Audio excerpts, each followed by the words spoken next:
the rocks behind them, and then they throw little stones in their direction, and then they skip along to make sure they stay grouped together so no one gets lost. That's how cool.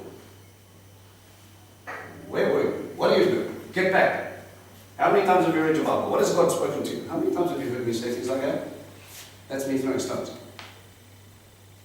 We have to continually bring these people closer and closer to make sure they stay within the group. Okay? Moshe was learning. Prince of Egypt, completely shaved, now turning into a hobbit. Okay? Right? Egyptian thing was to be completely shaved. There's no areas of places now. You're turning to a nice Middle Eastern hairy man with beards and unibrows and all types of things. I've never seen so many hairy boykies until you go to Israel. People don't have skin, they have hair, and then underneath sometimes you see skin. Okay? You sit there now, you've got this picture of an extreme contrast of Moshe before, Moshe being trained up now. Okay? There's 3 cycles in Moses' life. In the first 40 years, he learns to be a prince. He learns about Egypt, he learns about culture, he learns about everything that it is to deal with Egypt. Between 40 and 80, he learns to be a shepherd. He learns love, he learns compassion, he learns how to lead people in a place where you normally do not survive. And then he gets a call at 80 and he goes, burning bush moment, hi. Why is that bush not being consumed? It's on fire. This is very good for me. I will go and investigate. I've got nothing else to do, so he goes and knocks. He meets God in the awesome, vast wilderness. Not in the distractions and the chaos in the middle of Egypt. God could meet many of you. He says, now I have your full attention. Listen to me. I am the God of Abraham, Yitzhak, and Yaakov. And those stories are real. It's time, Moses. I've heard my people crying out. What I find interesting is that it doesn't say they cried out to Adonai. It says they cried out. Our oppression is so hard. Somebody save us, please. And he says, but I've heard their cries, and the time has passed. I'm sending you back. And then Moses makes his excuses, just like we all do. You get a calling, and the first thing you say is, send someone else. Steve's not busy doing anything. I think Steve's available for you. Let me go call Steve. And you make excuse after excuse about why I shouldn't know. I don't really want to be a disciple right now, Lord. I've still got a good few years to do whatever I want to do. What do you think? Okay, I love you. Bye. You'll understand, I know. But you miss out on blessing. You miss out on saving people. You miss out on getting closer and closer to God. You make excuse after excuse after excuse, and Moses does the same thing.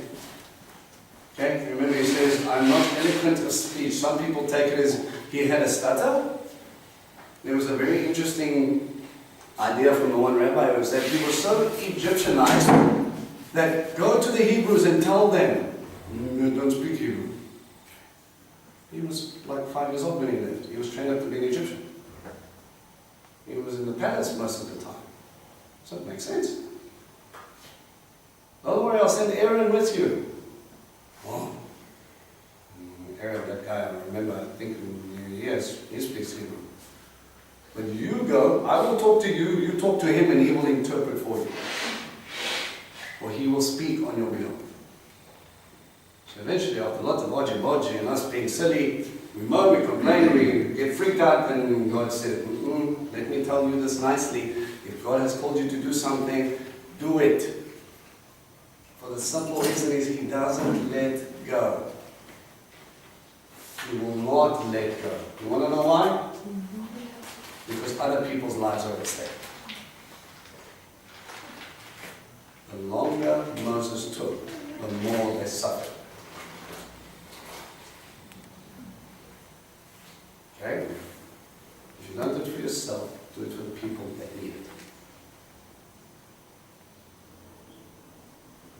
He eventually goes, hooks up with Aaron, and then they go, all right, How do I know it's going to be me? God gives Moses 2 signs. What are the 2 signs? The hand and the staff. Right, the staff will turn into a traditional interpretation first. Snake. Okay, but in Hebrew it doesn't say snake, it says something else. Turns into a crocodile. Okay? It doesn't say nachash in Hebrew.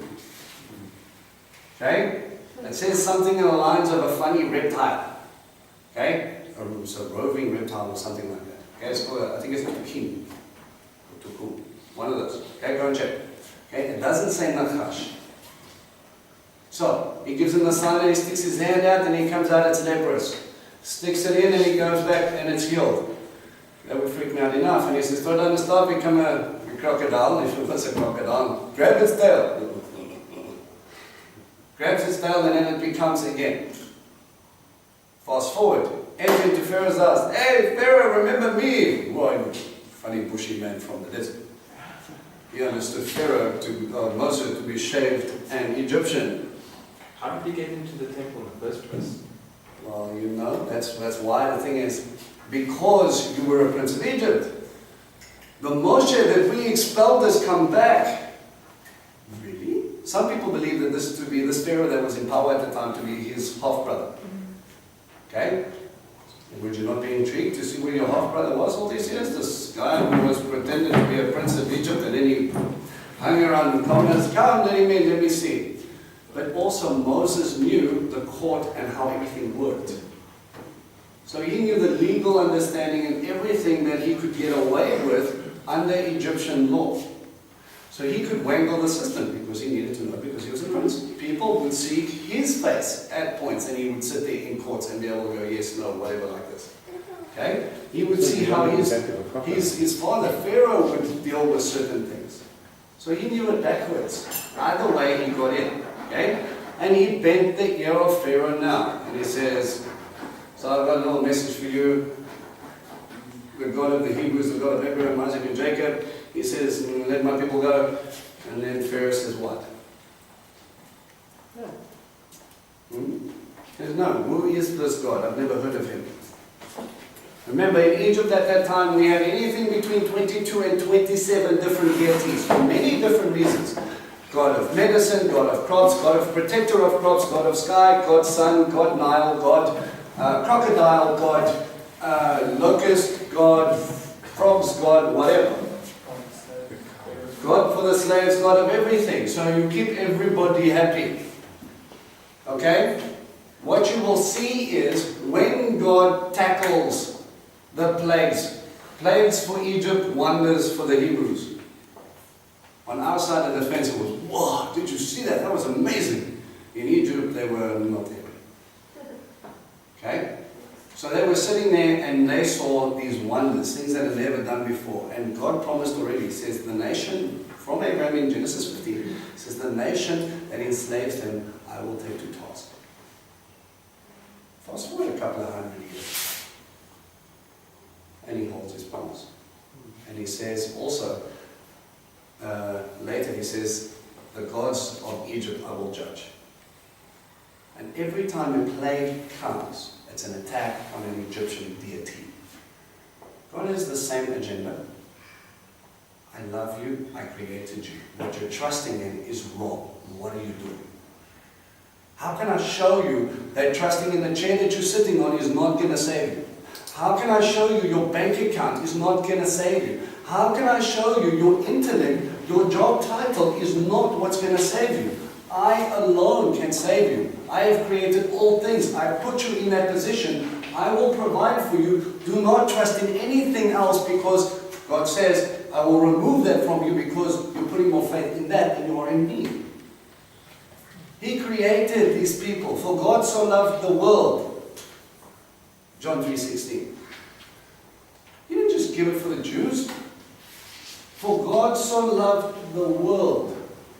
And He goes to Pharaoh and He says, my boy, you have forgotten Yosef. You've forgotten what I've done. You've forgotten that the man Israel came down and he blessed these people and the famine stopped. Did you forget?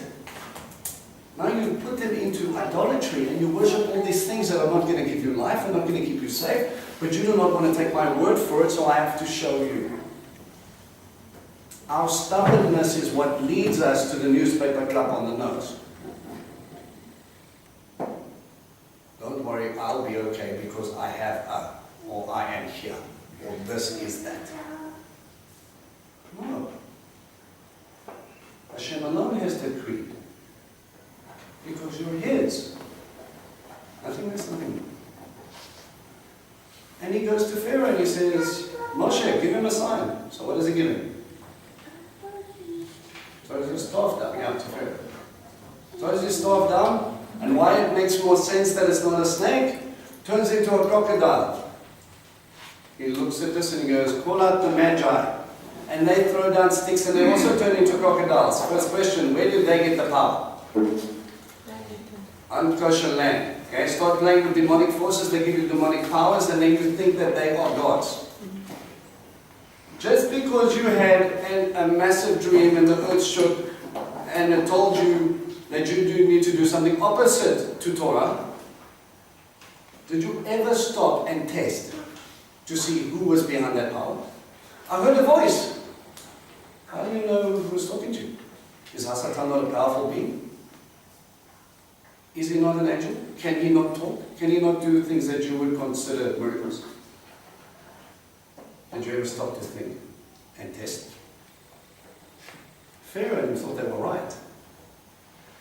We have power. Look at our gods. We can turn sticks to snake just like your God does. They didn't jump back and go, boy, how did he do that? That's insane. It was a stick and now it's a crocodile. This is weird. You've seen this before. The first 3 plagues, they replicate. They do the same thing. God's fighting a battle.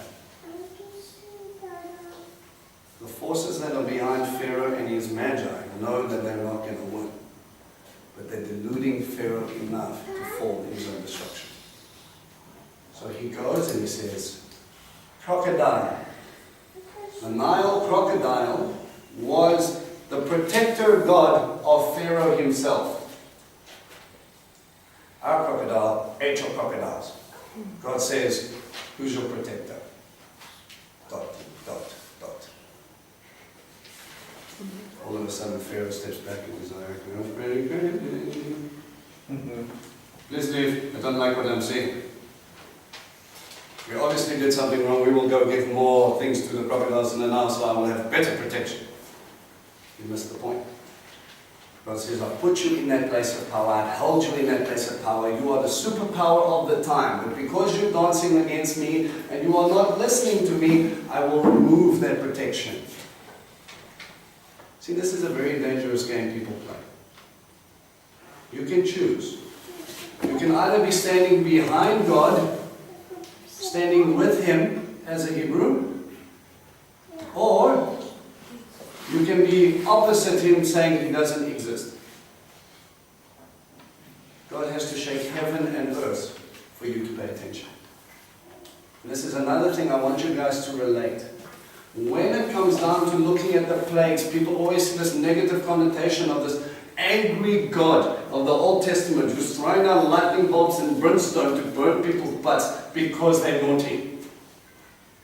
God is literally shaking heaven and earth to save a man and his nation. He shakes heaven and earth because if he knows, if Pharaoh and Egypt get it, the world will stand up and notice because this is the superpower of the time. It is the United States of now.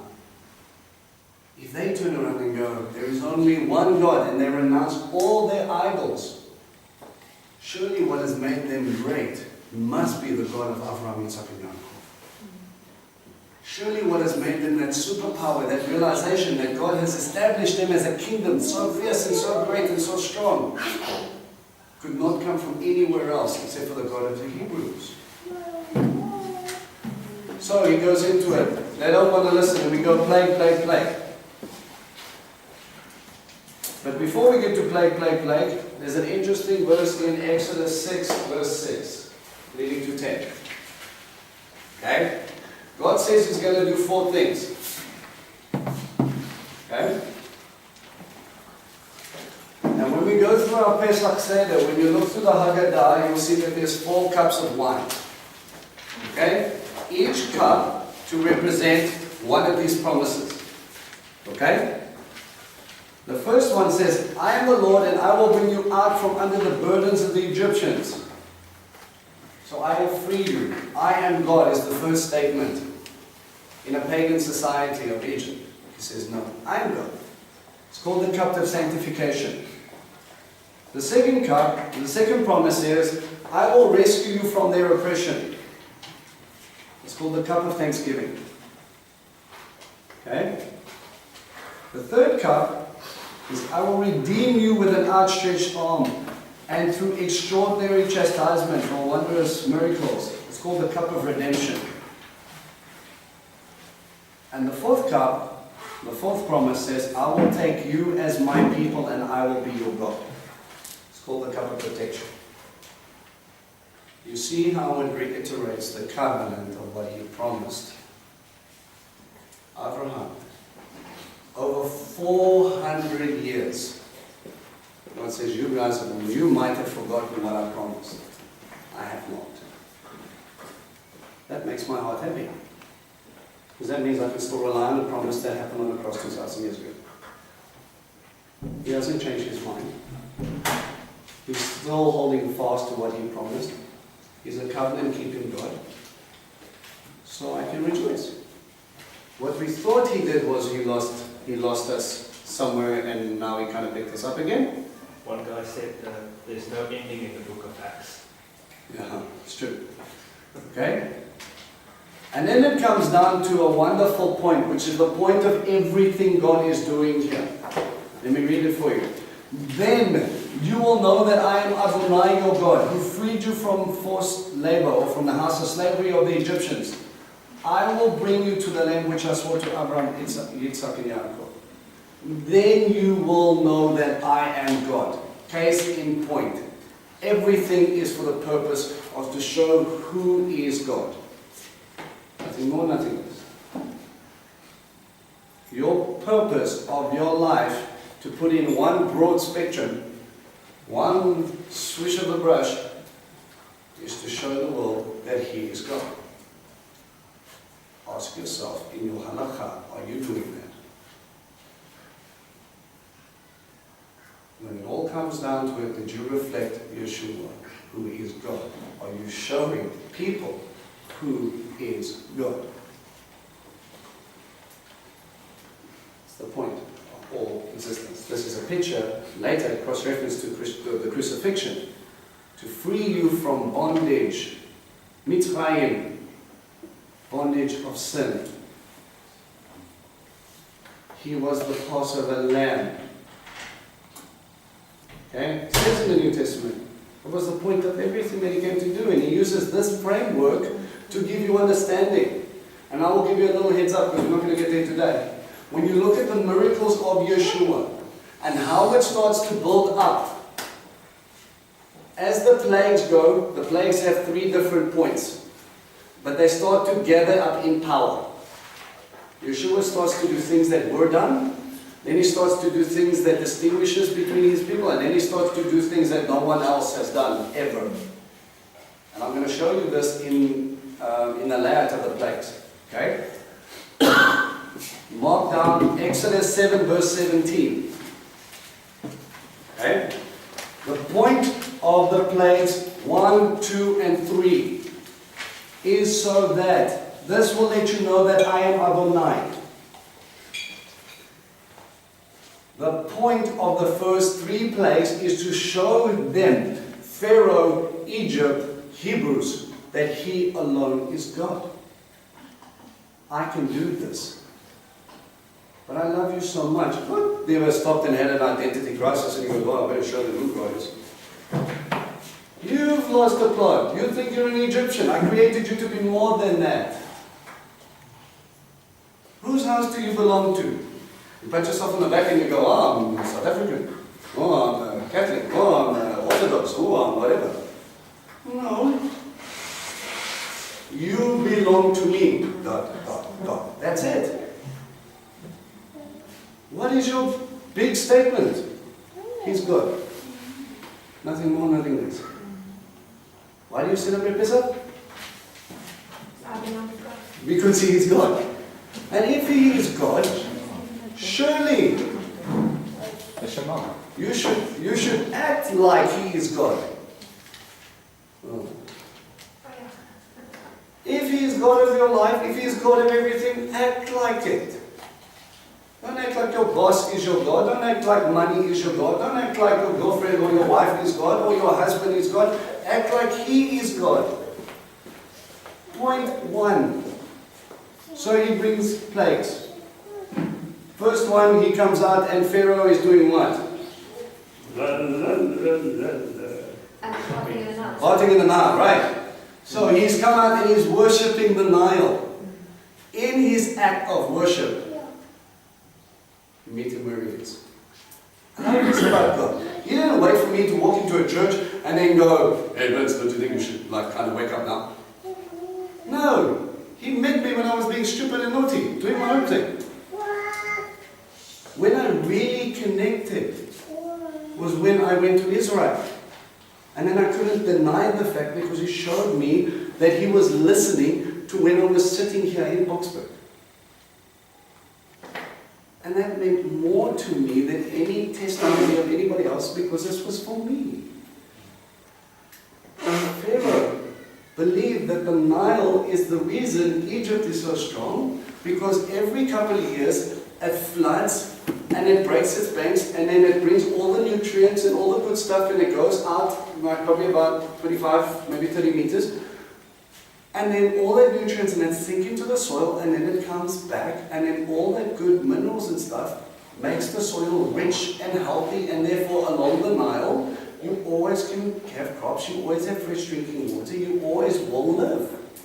So it became known as the lifeblood of the god Osiris, which is a big deal. It was literally his blood in their mindset because this brings life. And it was funny again that Moshe, through the kapara being painted on the thing to be elevated above the Nile, floats down on the Nile and ends up in Pharaoh's house. God likes to use pictures. Okay? God says to Pharaoh, while he's busy washing, what about Moses? Do something cool. So what did he do? Did he turn just the Nile into blood?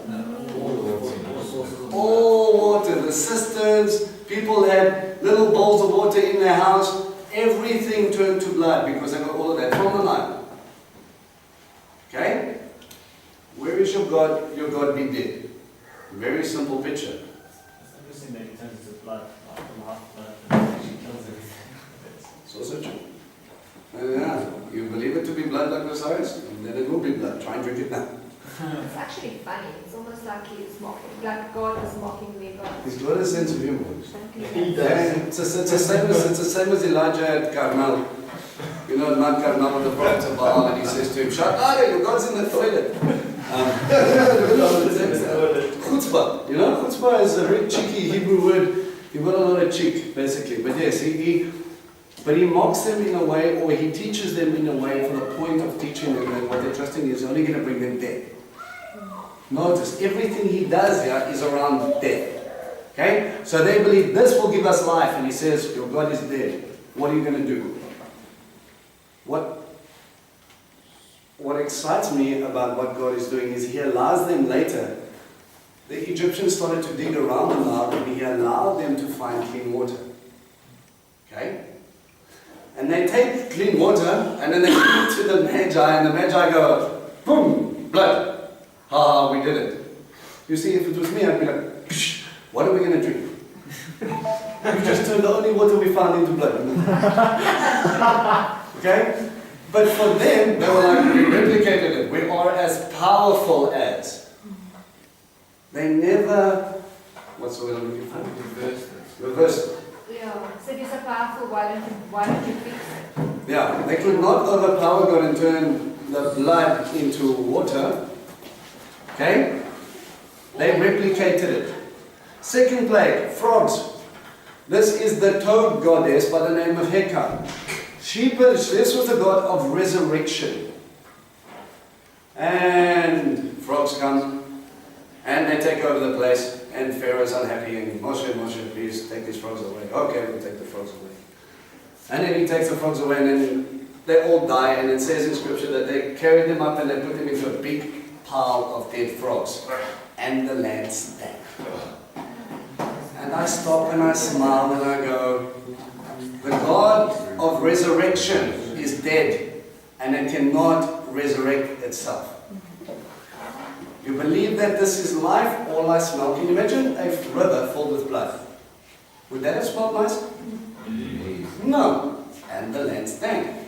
Spiritually speaking, I see a very beautiful picture. All I see is death and filth. This is unclean. It is not good. That's where you are. I'm trying to give you living water. That's what he calls himself. Jeremiah chapter 1, chapter 2. Says he goes to the point where Israel was being stupid, and he says, they have forsaken me, their source of living water, and they have trusted in cracked and broken cisterns that do not even hold water. This is living, free-flowing water, and it's death. The frogs, remember, Egypt was obsessed with the afterlife, to the point that I've heard it said, please go and test this, that if you die, you know the whole mummification process and all the rest of it, then they would put them in. But their wives would be killed as well, so that you would have a wife in the afterlife. Okay? Because you can't be lonely in the afterlife, so you're going to kill that person and put them there, mummify them, and then you go, and then you give them lots of money and stuff, because you know you need to eat when you're in the afterlife. You know, you don't want to go in there and go, please can I have some bread, walk around, you know, they forgot to pack my wallet, I'm in a dark place for eternity. They were obsessed with that type of thinking. Now, if this God, who is being killed, cannot resurrect, where is my afterlife? Where is my paradise? Where is the end of it all? Oh no, wait, the land stank. That is where you're going to get to. You're going to be nothing but rotting corpses, that's it. There will be no resurrection for you if you keep on trusting in this type of rubbish. Plague 3, gnats or lice, the god Geb, which was god of earth and vegetation. That which sustains us. Says to Moshe, strike the dust. What is the Hebrew word for dust? Adamah. Okay? You took from the Adamah and he breathed into it and it became Adam. Mankind. Okay? So from the very dust we were formed. And he says, strike the very dust and show them something. It's this very nice play in my mind at least. And he says, you are nothing but dust, and yet you are lifting yourself up to be like me. Who is going to sustain you? You? You couldn't even do that. I had to send Yosef not too long ago, just to make sure you had enough crops. And I anointed him for that very purpose. How did you know that this was going to happen? You trusted in the Nile, but it was so bad that even the Nile failed then. Okay? And remember, each and every time, they're replicating. And then, even at this point, at plague 3, the Magi's come out and they go, this is the finger of God. Notice they didn't mention one of these. This is the finger of Adonai. It is a lovely Hebraic idiom, which means the Holy Spirit. Okay? The Ruach HaKodesh has done this. And they're starting to realize, these pagan priests who have been replicating stuff, that, hang on a second, this is getting serious. This can only be God. Pharaoh, unfortunately, the whole time, he hardens his heart, he hardens his heart, he hardens his heart. Okay? I think it was only up into plague 6 that God said, yeah, that's when it says God hardened his heart, because he knew. You have made your choice, my boy, you're not going to turn around now. So I'm going to use it for my glory. Exodus 8, verse 18 and 19. The point of plagues 4, 5, and 6. Mark it down. Exodus 8, verse 18 and 19. I will set apart the land of Goshen where my people live. So swarms of insects will be there so that you can realize, so no swarms of insects will be there so that you can realize that I am Adonai, right here in the land. Yes, I will distinguish between my people and your people. Very simple. God takes where they're staying. At this point, it's affecting everybody. Everybody will know that He is God. Plagues 1, 2, 3. Plagues 4, 5, and 6, this will only affect you and not me. Because remember, the thinking is, your God is the God of the desert. So He's only powerful in the desert. So if He cannot overpower the God of the waters, and God's saying, no, I created everything. But He's the God of crops, so therefore He's only powerful when He's relating to crops. But we need a God for building, or a God for medicine, or a God for the afterlife, because our God is more powerful when it comes there. That's the biblical thinking. And God's going, no, no. You think the gods of Egypt are powerful? I stand here in the midst and I will create the divide. Here I stand and I will show you that I can control, and I will distinguish between who is mine and who is not. Okay? Plague 4, flies or insects. The god Kefi, okay, the symbol of a scarab, it is the god of the insects. What happens? Death. Plague 5, livestock. Okay, there's a few beautiful ones here. Okay, Apis was a bull god. Hathor was the calf god, the god of the slaves. Kum was a ram. All had to do with fertility. Okay? The god of the slaves, okay, a calf, comes back at Mount Sinai when they make the golden calf. They go and they immediately go back to what they understand, because this God who is up in the mountain and we don't know if He's coming back, there's fire and all the rest of it, we need something handmade to follow, because this is what we learned in Egypt. So they make a God of the slaves at the base of Mount Sinai when He said, I came to free you from bondage. And they go back to bondage. Okay? So that same golden calf comes up. So he attacks the livestock here. He's hitting 3 different types of gods. And there's death. All your fertility, all what you trust in to make you prosperous and healthy and a strong nation, and all fertility practices, which are naughty. Okay? Nothing but death. Plague 6, boils. He goes to a place and he says, take the ash and throw it up in the air. Now we're in a public place. Where will I find ash? Altars. On an altar. So, an altar to God? No. So he takes a pagan altar and he says, you trust in the burnt offerings that this God is going to save you. I will show you. And he throws it up in the air. And the entire household breaks out in boils. Okay? The God of medicine, intelligence, and wisdom will save us. This God, earth, and earth does nothing.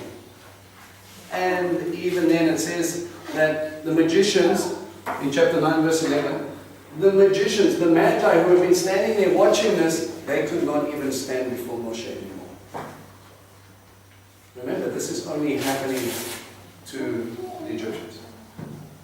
The Hebrews are sitting there going, boy, this is pretty serious stuff going on here. And they're seeing this play out in front of them, and who can deny the fact that He knows the difference between His people and not? And you know, guys, really did. Plague 7, 8, and 9. The point, Exodus 9, verse 14 to 17. I am without equal. Says, I have kept Pharaoh alive to show you the power of Adonai. Okay? There is no one equal. Yeah, we're still sitting here, don't worry, Egypt. We still have a couple of big cards up our sleeves. We've still got some gods left. Surely He will not come close when it comes to the sky goddess. God says, there's going to be hail tomorrow. Tell everybody to bring in all their livestock. Call all the people back into the fields. Tell them to come and get shelter, because whatever hits them is going to be killed. Some of the Egyptians are going, hey, okay, all right. Go, hey, go, get all the boys in, get all in, and they come in and they hide their stuff. Notice they got all the livestock done. Why am I getting livestock in if livestock were all dead?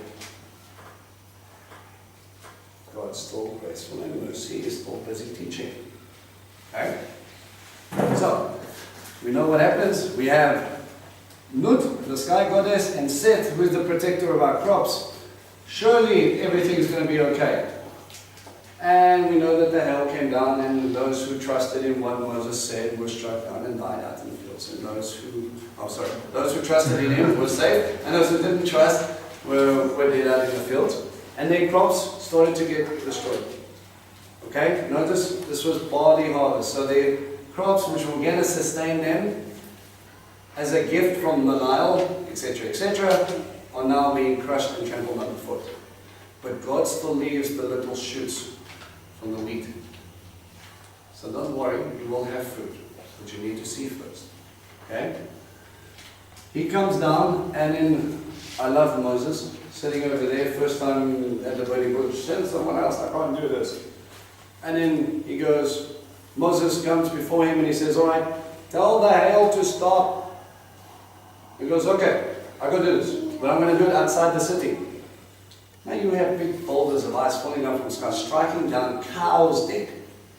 And 80-year-old Moshe takes a stroll outside of the city. And then he goes, hey, Adonai, can you make it stop now? Pharaoh says he's sorry. He didn't do it from the safety of the palace. It says he left the city. God is busy building up that shepherd who basically sat there going, I don't know if I have faith in who I am anymore. I thought I knew who I was. I thought I was going to be able to save my people. And I'm nothing. And God goes, yes, please, now you know you are nothing. Let me show you how we are going to do this. Hold that his hand, let's go. And now he's completely reliant on God. Where before, not so much. So now he's sitting here and he gives a petition out on the outside. Okay? Plague 8, locusts. The god Anubis, the gods of the fields. Isis, the protector against locusts. Seth, the protector of the crops again. And he goes, what was left? He says, you still have not listened. You still have not listened. I'm sending another plague. Now the locust was called the destroyer. It eats everything in its way. Okay? And what happened? The locusts come in and it blocks out the sun and it's this massive plague. What happened? Okay. So what happened to the locusts? How did they move? How did they get moved? A ruach blew them into the sea. Now I stop and I look at this and I go, God's already telling the Hebrews what's going to happen. The parting of the Sea of Reeds, the great destroyer of Pharaoh and his army is going to come and take us and drift us apart, and it was separated by a ruach. That ruach is the word for breath and for spirit. Ruach HaKodesh, the Holy Spirit. God's very breath went out and he separated the water and the destroyer was washed away. Here the same thing with the locust. That which would give you a slow, painful death is now going to be washed away by my breath. Okay, plague 9. Darkness. Ra is standing. No one can conquer. Ra, he is the sun. And Pharaoh is the offspring of Ra. And God goes, where is your God? He's hiding. And it says in Scripture that the darkness was so great that they couldn't even get out of bed. It was not only a physical absence of light, but a spiritual absence of light. This is what life is like without me. Who are you worshipping? And he blocks out the sun, and these guys have got nothing. It says they couldn't even get out of bed for 3 days. No light. What did God say in Genesis? I put before things in the stars in the sky, and sun by day to do what? His appointed To tell you about his appointed times. Does it not say the psalmist that the heavens declare your glory? He created these things to remind us every day. How many of you worry about whether the sun's going to come up tomorrow? Yeah, it keeps you awake right through the night just to make sure. You know it's going to happen because he's already preordained it. It's going to happen. Okay? Monday will become Tuesday. Tuesday will become Wednesday. Or if we use in Hebrew, we can say Shabbat will become Yom Rishon, Yom Rishon will become. And you will go from day to day to day to day, and you don't even question it because God is already in control. Everything works because He is in control. Which planet rotates around the sun again? Yeah? Oh, so it's like the center of everything? I'm the center of everything. God is in control. He made it like that. If our earth is half a degree off, nothing works. If we slide off half a degree off the axis, we do not have gravity, we do not have life, we do not have anything. You would not be here. And yet He has preordained it so that we understand. Our God is bigger than what we think. And you worship something that I created to tell you about me? Last plague. Plague 10. Who's pretty much the last God standing in Egypt right now? Pharaoh. Only Pharaoh. And what does Pharaoh believe? He's the son of God. That He is God. And He is God and He is all powerful. And His son is what? Going to be inheritance. He's also a God. Okay? Now this is a very hard thing for people to swallow. Because they don't understand the context. Okay? Why would God kill an innocent child? This is the death of the firstborn. Children are a blessing from God. Number one, I've given you that offspring. Shema Israel, you will teach them about me. You will lead your children about me. You will talk about them day and night, and you will train them up in the way they should go. Time and time again, God is very much focused on you teaching your children that He is God. Number one. Number two, what did Pharaoh ask the midwives to do? Yeah, kill the firstborn. Oh, so And the sins of the parents of those who hate me will be on to their children without. So, number two, he had no problem killing children, and now the fact that God wants to take His child away, now we want to kick up arms. Okay? Number three. They also, when God was manager, he was also, before he took away, he also killed the firstborn. Yeah, Herod. Okay? Number three, I see mercy. If God does not save this little child from his father's arrogance and destruction, he's probably going to starve to death. The locusts have eaten what was left. Egypt is in ruins. They're begging Pharaoh, just let them go. God says, I don't want you to come up and grow up like your dad. He, in his arrogance, has destroyed a nation, has destroyed a people. And God says, no, I'll take you home with me. I'm going to show you what's right. Okay? I see mercy. This kid is going to starve to death because of his father's arrogance. Oh no, but God is all vengeful and wrathful and hates all mankind in the Old Testament. We never stop to ask, why would a loving God do that? He loves this kid so much and He says, I'm going to take you away from all this destruction, all this wrong, all this darkness. My boy, you come home and you spend time with Daddy and I will teach you who is God. Because of his father? Moshe comes in. How many of you have to sing all those plagues? And he says, if you do not, he tells the Hebrews, this is what you're going to do. Okay, but before I get into that, if you're watching the Hebrews and Pharaoh's watching them, this is what they're doing in their house. They say, if you do not do this, then there is going to be death. Your firstborn child is going to die.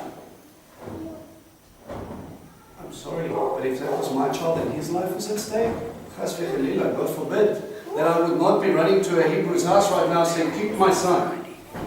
If I want to destroy myself, I'll take myself with me, but you keep my baby safe. This guy's arrogance went so far that he risked his own kid's life in a competition. I will show you that Pharaoh is God, and God saying, my boy, you're going to kill your own son if you do not listen. Parents, hear me. If you do not teach your children who is God, you are killing them. They will not know life. They will not know peace. They will not know anything. If you do not give them that the Lord is God and that He knows that you belong to Him and that He has no equal, nothing but death, destruction, darkness, and stink.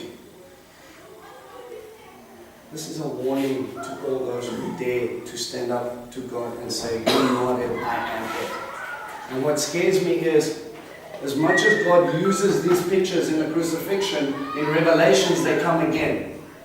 Hailstones that weigh something like 35 kilos, darkness, sun's being blown up, water turning into blood. These images are going to come back.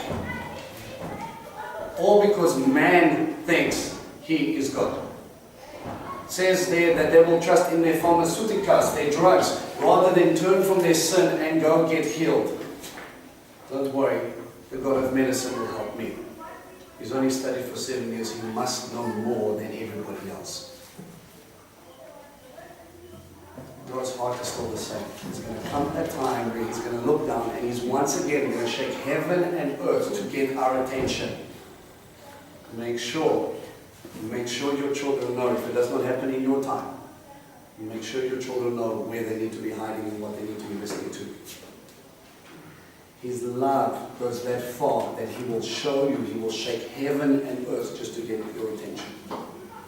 But he has to break what you trust in first. Okay, so Pesach. What are the Hebrews supposed to do? Before you came. Choose them. Choose a lamb on the 10th day. Okay? So in the first month, on the 10th day, you get lamb. Yay for split rock. He comes into your house, and what do you do with it? Expect it for 4 days. For 4 days you inspect it. And on the 14th day, at 3 o'clock. Slaughtering the lamb. On the 14th day at what time? 3 o'clock. Yeah, it says twilight. So we say plus minus 3 p.m. Okay? Twilight is literally between afternoon and sunset. So the best time for us is twilight. Okay? So we have, in the first month you bring in the lamb. Now, I've always liked the expression of, I'm sorry, but if you bring in a pet and you've got children, you're worrying about your firstborn, right? By the 4th day, that lamb's got a name. He's sitting there next to you eating. No, don't you, I know she. He's just going to take sheep for a little walk. Keep the kids busy. And he has to go. This is the first plague or wonder that the Hebrews actually have to say, I believe this is going to happen. They have to do something. Before, it's God against the gods of Egypt. This will happen when you want it to happen, when you want it to take away. And he gives time out. This is going to happen tomorrow. Pharaoh, for some reason, says, like, I think it was with the frogs, he's like, when do you want this to end? He says, tomorrow. Why would you want it for another day? Are you crazy? Just get rid of the plague now. But he tries to control things the entire time. He says, okay, it'll happen when you say. God meets him where he is. And on the eye he comes over there. The Hebrews have to act out. Do you believe that this is going to save your child? Yes or no? If this is a picture of the crucifixion, which we're going to see next week, if this is a picture of a crucifixion, are you going to go up and you're going to lay down this lamb before your child and say, do you believe this child is dying, this lamb is dying, so that you will have life?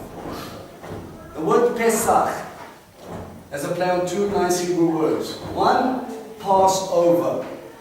Death will pass over your house. And there's another one, Pesoah, same root, which means to protect.